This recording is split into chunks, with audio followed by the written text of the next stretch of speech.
এবার Ballon d'Or কে এগিয়ে? ফুটবলের সবথেকে মর্যাদা ও আলোচিত পুরস্কার ব্যালন ডিওর। 2024 সালে কার হাতে উঠতে পারে এই ব্যালন ডিওর? ইউরোপিয়ান লিগগুলো শেষ হতেই সবথেকে বেশি চর্চা হয় ব্রাজিলিয়ান তারকা ভিনিসিয়াস জুনিয়রের নাম।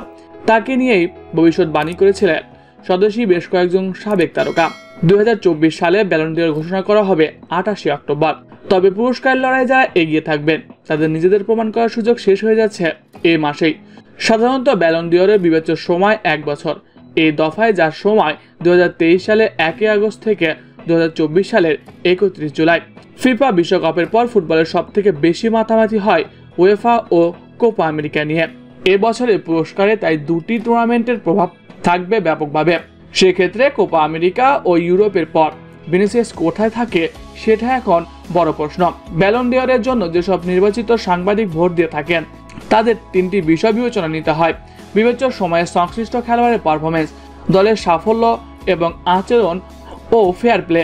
প্রথম দুটিতে এ মৌসুমে ভিনিসিয়াস এগিয়ে, কিন্তু তৃতীয় মানদণ্ডে নেতিবাচক পয়েন্টে যুক্ত হতে পারে ভিনিসিয়াসের নাম। কোপা আমেরিকায় গ্রুপ পর্বে দুটি হলুদ কার্ড দেখায় উরুগুয়ের বিপক্ষে কোয়ার্টার ফাইনালে গুরুত্বপূর্ণ ম্যাচে মাঠে নামতে পারেননি তিনি। প্যারাগুয়ের বিপক্ষে করা দুটি গোলের স্মৃতি সঙ্গী করে টুর্নামেন্ট শেষ করতে হয়েছে নিষেধাজ্ঞার মধ্য দিয়েই। ক্লাব পর্যায়ে সাফল্যে বেশ এগিয়ে গেলেও জাতীয় পর্যায়ে দলের সঙ্গে মহাদেশীয় টুর্নামেন্টে ব্যর্থতা কিছুটা হলেও পিছিয়ে দিয়েছে ভিনিকে। এবারে ব্যালন ডিওরের অন্যতম দাবিদার ভিনিরই সতীর্থ ও বন্ধু বেলিংহাম। 21 বছর বয়সী ইংলিশ মিডফিল্ডার রিয়ালে যোগ দিয়ে প্রথম মৌসুমে রীতিমতো হইচই ফেলে দিয়েছেন। দলগত সাফল্যের সঙ্গে ব্যক্তিগতভাবে মৌসুম শেষ করেছেন 42 ম্যাচে 23 গোল করে 13 গোল করিয়েছেন। ব্যালন ডিওর ভোটে বেলিংহামের পক্ষে কাজ করবে ইউরো চ্যাম্পিয়নশিপও। বেলিংহাম বা ভিনিসিয়াস জুনিয়র কিন্তু ব্যালন ডিওরের প্রধান দাবিদার নন। তাদের অন্যতম প্রতিদ্বন্দ্বী হতে যাচ্ছে আগামী মৌসুম থেকে তাদের সতীর্থ হতে চলা কিলিয়ান এমবাপ্পে। রিয়ালে নাম লেখার আগে পিএসজি শেষ মৌসুমে লিগ জিতেছেন এমবাপ্পে। খেলেছেন চ্যাম্পিয়ন্স লিগের সেমিফাইনালও। প্যারিসের ক্লাবটিতে 48 ম্যাচে 44 গোল করেছেন। সর্বশেষ ফিফা বিশ্বকাপে ফাইনালে হ্যাটট্রিক করেন এমবাপ্পে। এছাড়াও এই তালিকায় আছে আর্জেন্টাইন একজন, তিনি হলেন লাউতারো মার্টিনেজ।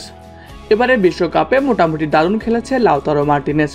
এছাড়া ক্লাবের হয়ে দুর্দান্ত এক মৌসুম কাটিয়েছেন। কিছুদিন আগে শেষ হওয়া কোপা আমেরিকাতে তার একমাত্র গোলে টানা দ্বিতীয়বারের মতো চ্যাম্পিয়ন হয় আর্জেন্টিনা। তাই তো এই তালিকায় অন্যতম যোগ্য দাবিদারও লাউতারো মার্টিনেজ। প্রিয় দর্শক, আপনাদের মতামত কে পেতে পারে এবারের ব্যালন ডিওর? কমেন্ট করে জানিয়ে দিন। এছাড়াও খেলাধুলার সকল আপডেট সবার আগে পেতে হলে আমাদের চ্যানেলটি সাবস্ক্রাইব করতে ভুলবেন না। ধন্যবাদ সবাইকে।